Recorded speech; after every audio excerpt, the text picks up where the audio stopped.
안녕하세요. 2025년 독서결산을 지금이 1월 3일인데 한번 해보려고 하거든요. 원래 안 하려고 하다가 갑자기 좀 하고 싶어져가지고 사람들이 좀 많이 올리잖아요. 24년에는 보이시겠지만 이렇게 38권을 읽었어요. 제가 독서를 시작한 게 24년 10월쯤에 제대로 읽기 시작했고 1월에 한 권, 7월에 한 권 이렇게 텀이 엄청 길게 읽었었단 말이에요. 그러다가 10월에 완전 빠져가지고 이렇게 갑자기 확 읽게 된 그런 케이스. 그러다가 25년에는 한번 100권을 읽어보자. 100권 뭔가 할 수 있을 것 같다 해가지고 목표를 세웠는데 이렇게 116권을 읽게 된 거죠.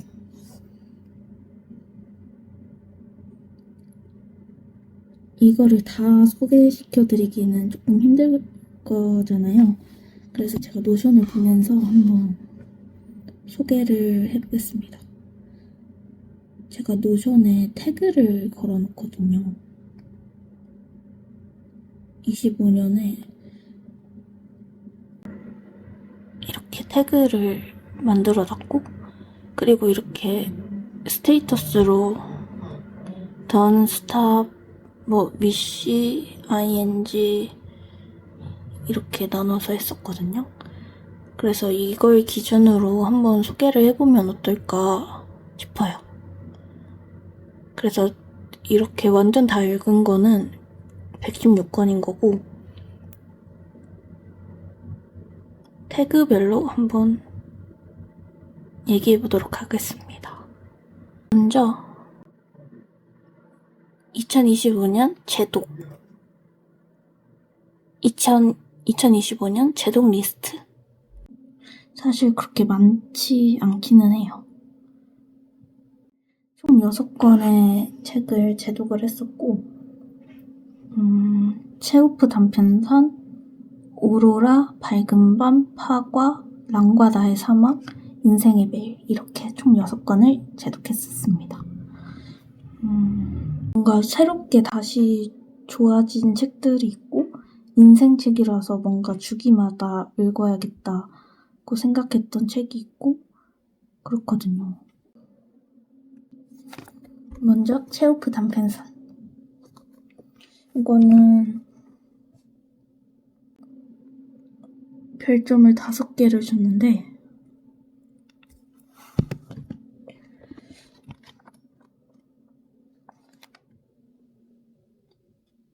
되게 뭔가 황당한 부분들이 많거든요. 예를 들면 어떤 여자가 엄청 유명한 작가한테 파벨 바실리치라는 작가가 있어요. 엄청 유명하고 뭔가 영향력이 있는 뭔가 선생님이라고 불릴 만한 그런 작가인 것 같은데 이 작가한테 어떤 여자가 찾아와서 자신의 글을 한 번만 읽어달라고 애걸복걸을 하거든요. 무라슈키나라는 사람이고 여기서 재밌는 포인트가 그 무라슈키나가 엄청 제발 한 번만 만나달라고 하인을 통해서 전달을 해요. 5번이나 왔다 가고 그럴 정도로 그런 사람인데 이 사람이 막 엄청 흥분해가지고 저는 흐루츠키시에서 인사를 드린 적이 있는데 무라슈키나예요. 저 기억 못하시겠지만 이렇게 해요. 근데 바실리치가 앉으세요. 이래요. 기억 못한다는 거죠. 이 포인트도 재밌었고 이 여자가 쓴 글이 너무 재미가 없었나 봐요. 그래가지고 파벨 바실리치가 그냥 바실리치라고 할게요. 바실리치가 그냥 자신의 글을 읽어달라 이렇게 하는 여자한테 근데 제가 지금 빨리 나가야 돼가지고 이렇게 하다가 이 여자가 엄청 진짜 간절하게 막 부탁을 하거든요. 그래서 뿌리치지를 못한 거예요. 제발 한 번만 들어주세요. 제가 뻔뻔하고 집요하게 보이겠지만 그래도 한 번만 읽어주시면 정말 딱 30분만 이렇게 빌게요. 이렇게 하거든요. 근데 이거를 이제 들어주다가 바실리치가 혼자 이렇게 생각해요. 너 같은 건 귀신이 잡아갔으면 좋겠다. 왜 내가 이런 허섭 쓰레기를 들어야 하니? 네가 희곡을 쓴 게 내 죄냐? 맙소사. 공책은 두껍기도 하구나. 제기를 막 이래요. 이런 소설들이거든요. 이거는 드라마라는 단편이고 이렇게 하다가 딴 생각하다가 그때 아마 위험이어서 그랬던 것 같은데 그래서 아팠던 거야. 이렇게 막 딴 생각하다가 이제 끝낸 줄 알았는데 갑자기 또 무슨 다음 장으로 넘어가는 거예요. 무라시키나가. 그래서 이렇게 듣다가 바실리치가 눈이 돌아가지고 막 비명을 이렇게 지르고 문진을 집어들고 머리통을 힘껏 내리쳐요. 그리고 날 잡아가라. 내가 그녀를 죽였다. 이렇게 외치고 결국엔 그 재판을 받게 되겠죠. 그래서 배심원들이 그에게 무죄를 선고합니다. 이런 식의 뭔가 허무하고 황당하고 뭔가 통쾌함이 있어요. 왜냐면 어떤 이런 집요한 사람한테 붙잡혀본 경험이 있는 사람이라면 그냥 한 번쯤 이렇게 이렇게 때리고 싶을 때가 있잖아요. 그런 것처럼 듣기 싫은 소리를 계속 들어야 할 때 나도 바실리치처럼 한 번은 이렇게 깡 하고 때리고 싶다. 이런 통쾌함. 그래서 이것도 얇거든요. 이것도 한번 읽어보시길. 해설인가? 거기에 체우프가 단편의 대가라고 하더라고요. 체우프 이전까지는 단편은 그저 장편의 그 하위 버전의 소설이다. 뭔가 미완된 느낌의 소설이라고 그렇게 했었나봐요. 근데 이제 체우프의 등장으로 그런 어떤 생각들이 바뀌게 된 거죠. 단편에 대한. 그런 의미에서도 굉장히 흥미롭고 좋은 것 같습니다. 이것도 너무 좋아서 이건 제가 원래 밀리로 한번 읽었다가 너무 좋아가지고 소장을 하게 된 그런 책입니다.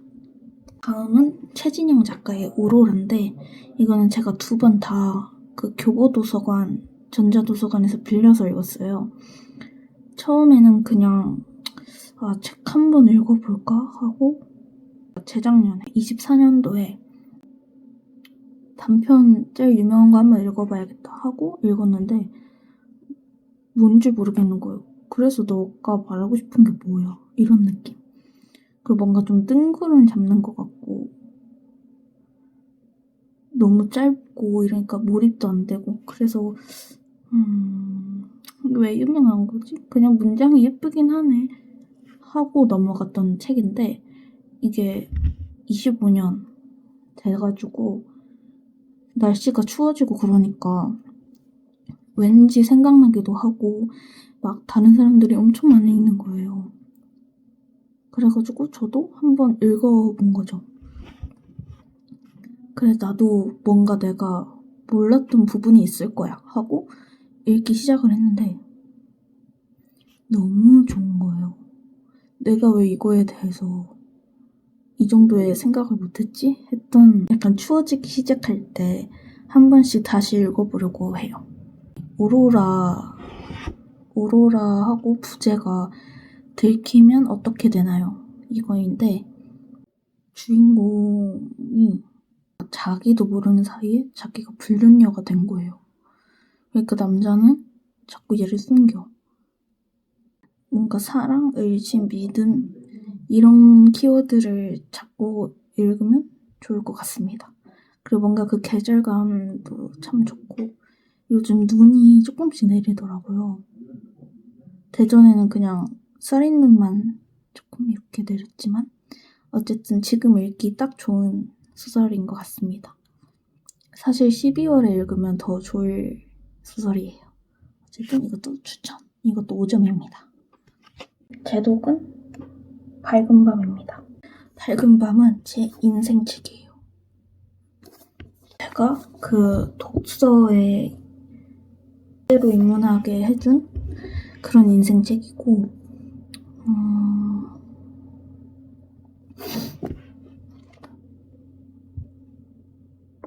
뭔가 말이 잘 안 나와요. 왠지 모르겠는데 너무 좋은 거에 대해서 말할 때 좀 조심스러워지는 거 아세요? 저는 진짜 이거 의미가 너무 깊거든요, 저한테. 사실 그런 거 있잖아요. 엄마랑 딸의 관계가 굉장히 묘한 관계라고 생각이 들어요. 다른 뭔가 아들하고 아빠의 관계는 제가 아들이 아니니까 모르겠지만 다른 어떤 관계보다 딸과 엄마의 관계가 좀 묘해요. 아무래도 약간 가부장적인 그런 가정이라면 더 잘 그런 게 느껴지실 것 같은데 그런 관계에 대해서 굉장히 공감이 많이 될 것 같은 그런 책이에요. 그리고 이게 약간 증조할머니, 할머니, 엄마, 그리고 나 이렇게 4대에 걸쳐서 전해져 내려오는 이야기들 그리고 그거를 전해받는 화자인 나 이런 뭔가 이런 걸 뭐라 그러지? 연대기? 참 좋았고 제가 다시 또 이런 책을 만날 수 있을지 모르겠어요. 아니 작가님 왜 책 더 안 내주세요? 이거는 제가 진짜 아무리 읽어도 좋아요. 이게 2번인가 3번째 읽는 거 같은데 보이시죠? 줄을 그냥 쫙쫙 쳐놨어요.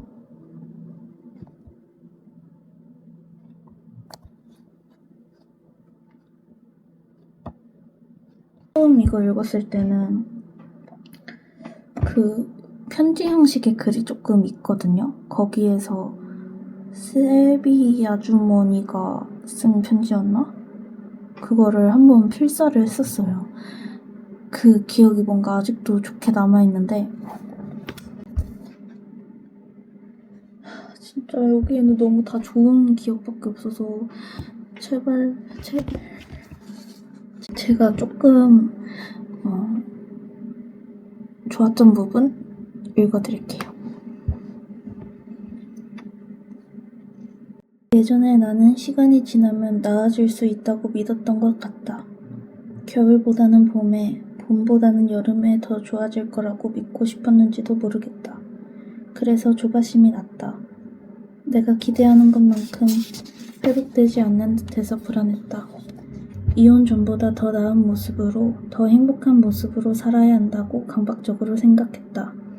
잘 사는 것이 복수라고 보란듯이 잘 살면 된다고 말하는 응원의 목소리가 내 등을 천천히 두드리는 손길에서 내 등을 후려치는 채찍이 되는 동안에 고통 안에서 시간은 직선으로 흐르지 않았다. 나는 자꾸만 뒷걸음질 쳤고 익숙한 구덩이로 굴러떨어졌다. 다시는 회복될 수 없을지도 모른다는 조바심서린 두려움이 나를 장악했다. 나는 왜 내가 원하는 만큼 강해질 수 없을까? 이렇게까지 노력하는데도 왜 나아지지 않는 걸까? 그런 생각을 하며 오래 울던 밤에 나는 나의 약함을, 나의 자금을 직시했다.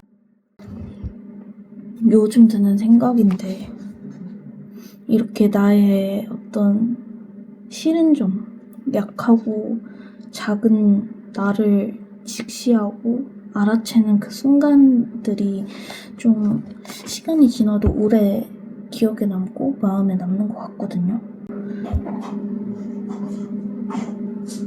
그게 지금의 제가 된 것 같기도 하고. 또 진짜 추천드립니다.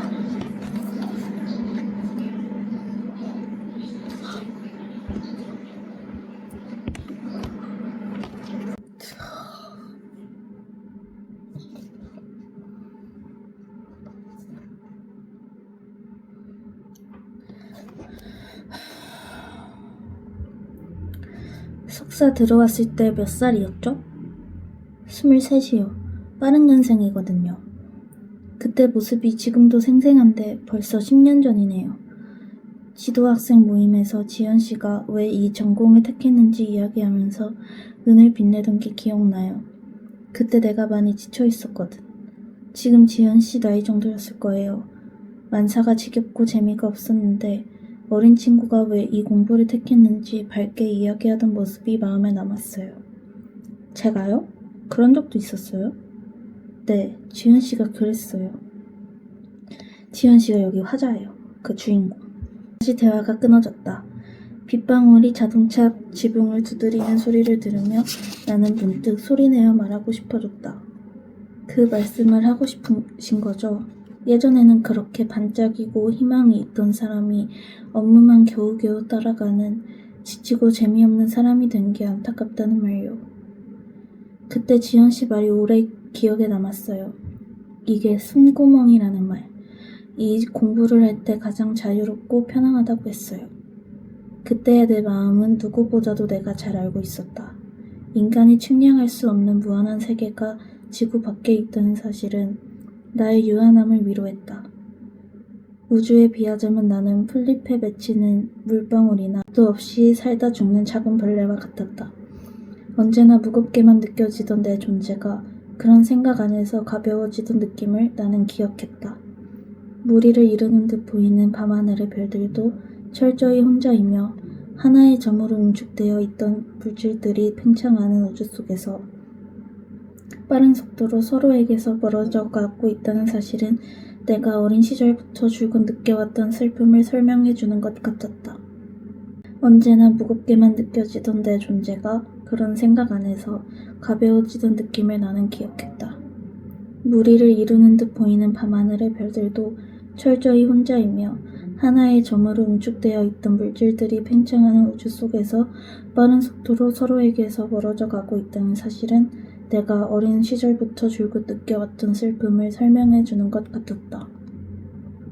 하지만 나의 그 순진무구한 사랑은 대학원에 진학하면서 차츰 빛을 잃어갔고 그 자리는 현실적인 크기의 희망으로 대체됐다. 나의 숨쉴 구멍이었던 존재가 일이 됐고 나의 가능성이 한계가 되는 데는 긴 시간이 걸리지 않았다. 대충 느낌이 오시죠? 이 지연의 전공은 천문학입니다. 이거는 올해도 재독을 할 예정이고 이거는 매년 뭔가 새로운 느낌을 줄 것 같아서 절대 다른 곳으로 반출할 예정이 없습니다. 그냥 이게 막 누래지고 살짝 바스라질 것 같은 때가 오도록 평생 이렇게 가지고 다닐 거예요. 그리고 제가 이렇게 표시도 해놨잖아요. 이것도 뭔가 여기에 한 책에 쌓이는 느낌도 너무 좋을 것 같아서 계속 그렇게 갈 예정입니다. 저는 파과인데 파과는 그냥 처음에 제가 대학교 도서관에서 한번 읽었는데 너무 재밌고 문장도 너무 좋은 거예요. 그래서 재밌다, 이거 짱이네 하고 한 4점 정도를 줬던 것 같거든요. 근데 갑자기 2025년 작년에 갑자기 이게 영화화가 된다는 거예요. 근데 표지 그 포스터가 너무 잘 나온 거예요. 그러면 어떡해. 봐야겠잖아요. 그래서 영화를 보고 책을 한 번 더 읽었습니다. 그러면서 영화에 대해서 아쉬워하는 그런 후기들을 좀 봤거든요. 그래서 어떤 부분에서 그렇게 느끼는지 그런 거를 한번 보려고 읽었던 기억이 있고 이거는 그 밀리의 서재에서 작년에 제독을 했고, 다음으로는 랑과 나의 사막입니다. 이것도 제 인생책 중에 하나인데, 제가 처음에 독서에 입문한 지 얼마 안 됐을 때 입문하기 좋은 책이라든지 뭐 좀 유명한 책들 막 이렇게 찾아볼 거 아니에요. 그때 처음에 봤던 게 이 랑과, 처음이 아니라 그렇게 찾아보다가 본 게 이 랑과 나의 사막인데, 이것도 그 학교 도서관에 가서 읽었었거든요, 대학교 때. 근데 진짜 너무 좋은 거예요. 네, 그때 당시 제 필사 노트인데,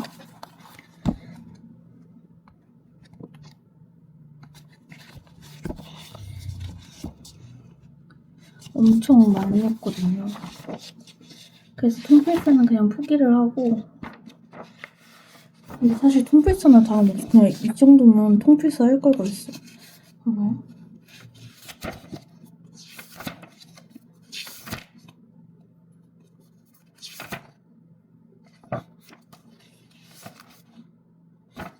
여기까지가 랑과 나의 사막 그거거든요.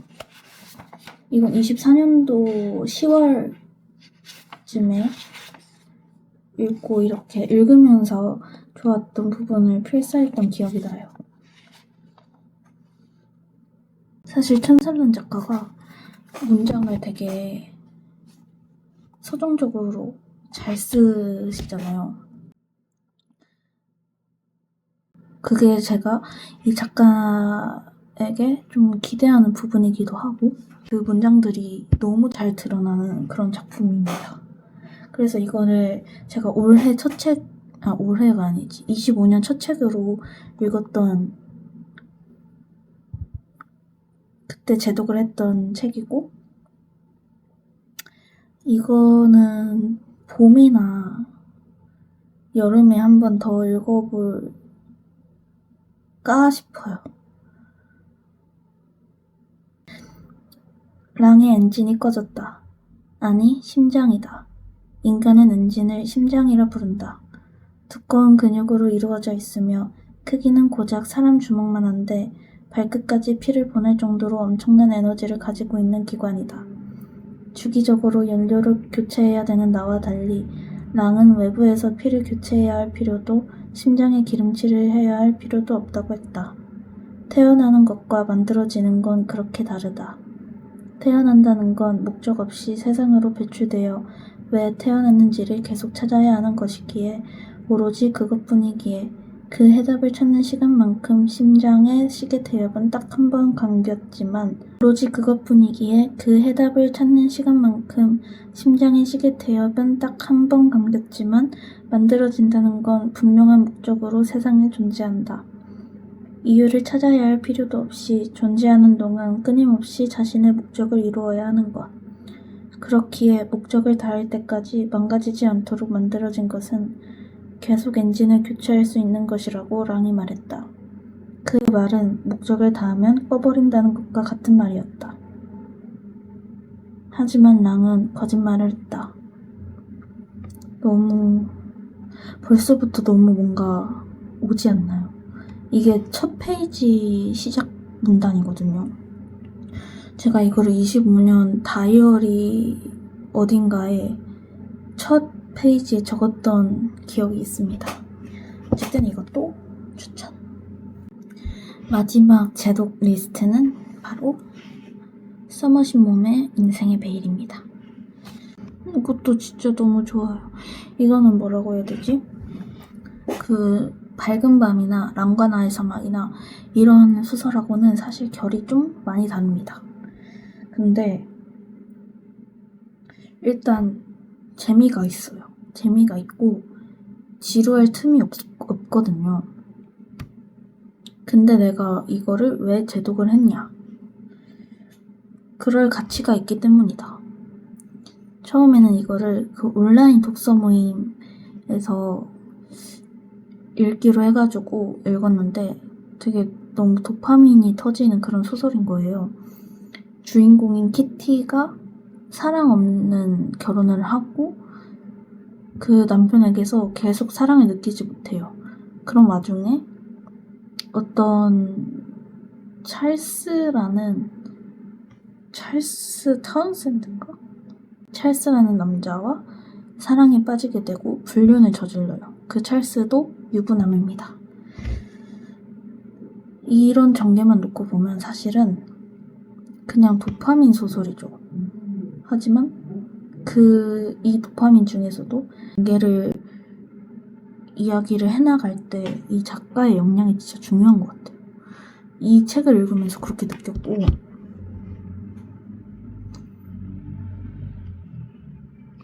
이것도 진짜 제발 읽어주세요. 근데 이것도 평이 조금 갈리긴 하는데, 그게 약간, 이게 무슨 키티의 성장 소설이냐. 이건 성장 소설이 아니라 그냥 인간 이야기다. 왜냐면 이게 진짜 개 큰 스포긴 한데, 인생의 베일에서 이 키티가 중간에 콜레라가 엄청 창궐한 그 발생 지역에 가게 돼요. 가서 수녀원에서 좀 생활을 하는데, 그러면은 거기서 봉사하는 사람들하고 아이들하고 되게 뭔가 부대끼면서 살 거 아니에요. 그리고 환자들도 많이 볼 거고, 삶과 죽음의 경계를 많이 목격하기도 할 거고, 그러다 보니까 뭔가 이 키티의 마음에서 조금 다른 마음이 생겨나기 시작한 거예요. 이전까지 그 철없던 나의 모습은 잊어달라. 약간 이런 느낌으로. 조금 성장해 나가고, 월터가 그 남편 이름이거든요. 월터한테도 이렇게 말해요. 지금 이게 뭐냐, 그냥 우리 잊고 친구로 지내자. 이렇게 말해요. 사실 잘못한 사람이 하기엔 조금 뻔뻔스러운 말이긴 하잖아요. 그런데다가 월터가 어떻게 되고 나서 키티가 되게 엄청 슬퍼하고, 그 한순간만큼은 그래도 월터를 온전히 생각하는 그런 장면이 그려져요. 그 부분도 제가 엄청 인상 깊게 봤고 되게 슬프다고 생각을 했는데, 얘가 그 원래 있던 곳이 어디였는지 기억이 안 나는데 자기 집 쪽으로 다시 가거든요. 거기서 찰스 부부를 마주치게 돼요. 그리고 그 집에서 지내게 돼요. 근데 찰스가 또 갑자기 왜 그래, 우리 좋았잖아, 이러면서 막 키스하고 하니까 막 키티가 하지마 하지 말라니까 이러다가 하지마 하다가 하게 된 거죠. 그 육체의 관계를 다시 맺게 돼요. 그러면서 난 진짜 돼지 새끼인가? 이러거든요. 그래서 사람들이 이거는 뭐냐, 이게 그냥 똑같은 실수 저지르고 남편이 죽기까지 했는데도 정신 못 차리고 다시 그 말도 안 되는 일을 저지르지 않았냐. 심지어 자기한테 호의를 베푼 그 부인의 집에서, 그 부인이 있는 집에서. 그러니까 이게 이 인간이 정말 성장을 한 게 맞느냐 하는 의견도 있었어요. 하지만 저는 그래도 어느 정도, 저는 근데 둘 다 납득이 돼요. 성장 소설이라는 쪽도 이해가 되고, 그냥 한 인간의 삶이다, 그냥 인간 얘기, 저거는 그냥 성장 소설이 아니다, 네 성장 못했다 이러는 사람들도 이해가 돼요. 근데 제가 그냥 원래 좀 그런 사람이에요. 좀 우유부단하거든요. 어쨌든 진짜 이것도 추천드려요.